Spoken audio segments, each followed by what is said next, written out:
Di sini saya MPM Parisi dengan MPM 2457051017 akan menjelaskan pertemuan 11. Oke, di sini materi itu membahas tentang ekosistem atau sistem pakar, yaitu sistem berbasis komputer yang dirancang untuk meniru kemampuan pengambilan keputusan seseorang pakar manusia dalam bidang tertentu. Sistem pakar ini merupakan bagian dari kecerdasan buatan artificial intelligence yang digunakan untuk menyelesaikan permasalahan spesifik berdasarkan basis pengetahuan dan aturan logis yang dimiliki. Nah, pembahasan dalam materi ini difokuskan pada tiga hal utama, yaitu pengertian dan karakteristik sistem pakar, terus komponen utama sistem pakar, terus serta faktor-faktor yang mempengaruhi hubungan antar komponen dalam proses pengambilan keputusan. Oke, kita langsung aja. Oke, di sini ada pengertian sistem pakar. Sistem pakar itu adalah sebuah program komputer atau sistem informasi yang dirancang untuk meniru proses pengambilan keputusan seorang pakar manusia dalam bidang tertentu. Nah, sistem pakar itu merupakan bagian dari kecerdasan buatan artificial intelligence yang bertujuan memberikan solusi atau rekomendasi yang spesifik berdasarkan pengetahuan yang diperoleh. Nah, sistem pakar itu bekerja dengan menggabungkan pengetahuan dari para ahli dengan algoritma tertentu. Pengetahuan tersebut disimpan dalam knowledge base yang berisi fakta, aturan, dan prosedur, kemudian diproses menggunakan inference engine yang berfungsi untuk melakukan proses penalaran, yaitu mencocokkan fakta dengan aturan yang ada sehingga dapat menghasilkan kesimpulan atau keputusan. Oke. Terus sistem pakar telah banyak digunakan di berbagai bidang seperti medis, hukum, dan keuangan. Keunggulan utamanya adalah kemampuan dalam memberikan keputusan secara tepat, konsisten, dan akurat berdasarkan data dan informasi yang tersedia. Nah, tujuan sistem pakar itu adalah tujuan sistem pakar itu ada beberapa tujuan utamanya, yaitu adalah meningkatkan akurasi keputusan, terus ketersediaan berkelanjutan, efisiensi, mengurangi kesalahan, dan optimalisasi. Terus di sini ada karakteristik sistem pakar.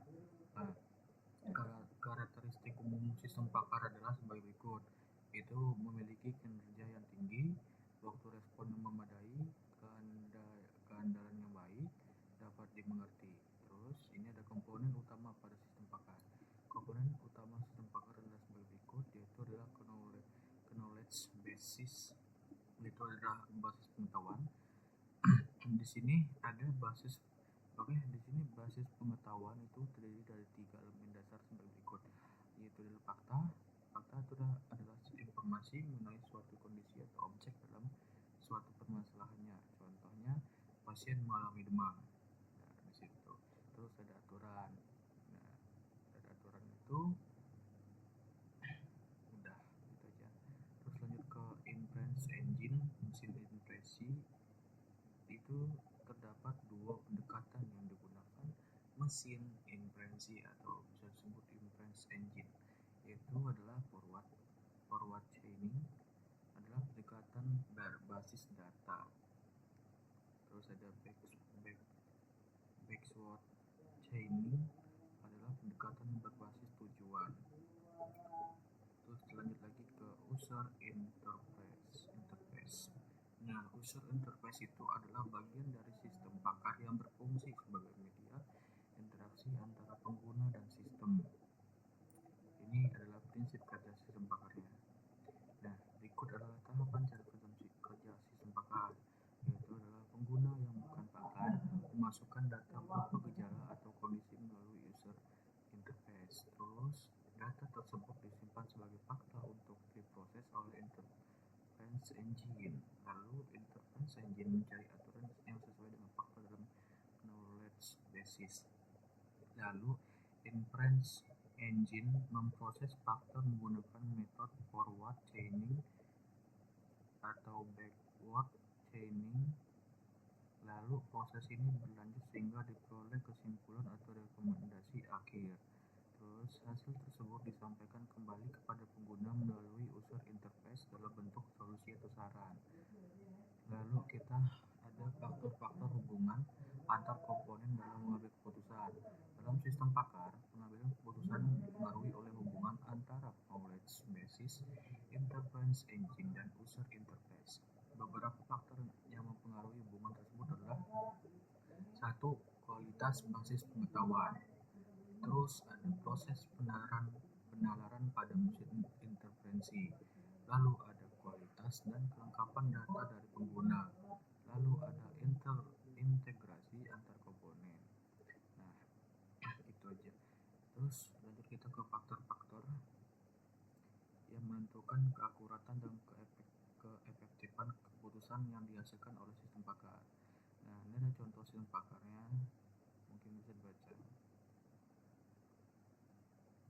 Nah, ini praktik implementasinya itu ada knowledge basis. Nah, di sini ada penjelasannya. Knowledge basis menyimpan semua pengetahuan, mulai dari gejala dan rules. Terus ada interference engine atau forward chaining. Nah, di sini forward chaining ini itu menerima list gejalanya, lalu mencocokkan ke rules. Lalu rules diurutkan dari yang paling banyak kondisinya supaya diagnosis paling spesifik menang duluan. Lalu ada interference engine backward chaining. Nah, di sini backward chaining ini itu menerima nama penyakit, terus cari rule yang cocok, lalu tanya user satu persatu apakah gejalanya ada. Kalau semua terpenuhi itu terbukti. Lalu di sini ada user interface. Nah, di sini user interface berfungsi sebagai penghubung antara pengguna dan sistem pakar diagnosis penyakit. Sistem menyediakan dua metode, yaitu forward chaining dan backward chaining. Nah, ini ada forward chaining. Pengguna memilih gejala yang dirasakan, kemudian sistem memproses gejala tersebut untuk menghasilkan diagnosis dan saran. Lalu ada backward chaining. Pengguna memilih dugaan penyakit, lalu sistem memverifikasi kebenarannya berdasarkan gejala yang sesuai. Mungkin begitu saja penjelasan dari saya.